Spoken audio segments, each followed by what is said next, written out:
Can you describe the character of Bev Harris?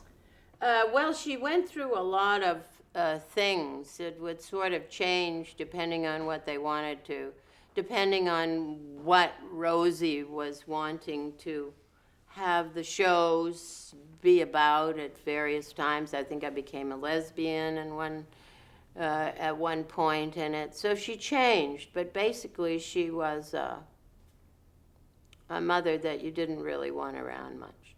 I mean, it emphasized the parts of your mother that you don't really want to have around, rather than the parts that you might want to have around.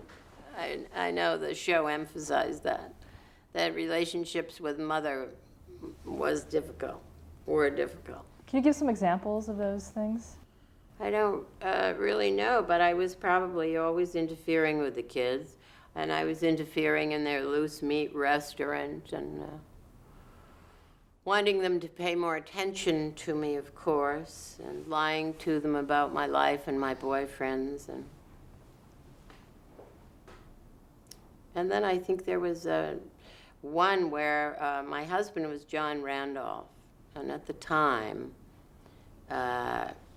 he and the other guy, who I think was probably Ned Beatty, the show wouldn't pay them enough, so they didn't come back on. So John Randolph got killed off, and we had the funeral. And then there was about how my husband didn't love me, and it was all kinds of stuff.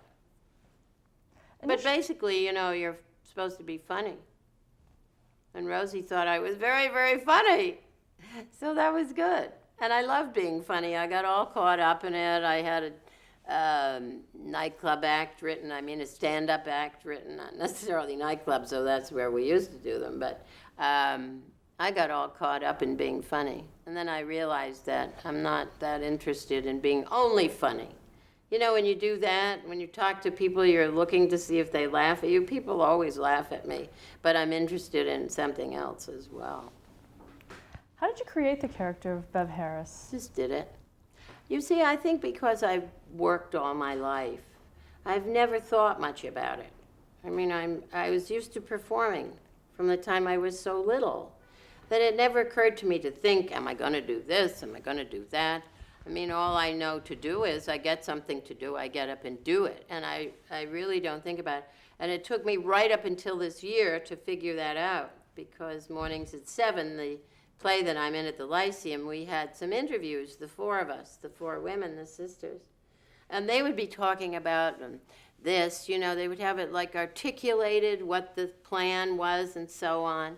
And I was sitting there listening to them and thinking, why don't I have things to say like that? And then I realized it's because I've always been working. And I've always been in love with vaudeville. And I came out of music as well, you see. So there's not so much thinking involved in that stuff. You get up and do it. You can either get up and do it or you can't do it. And that's sort of been always what I do. If there's something to do, I get up and do it, and I don't think about it much. I think about myself a lot. Can I do it? Am I doing it right?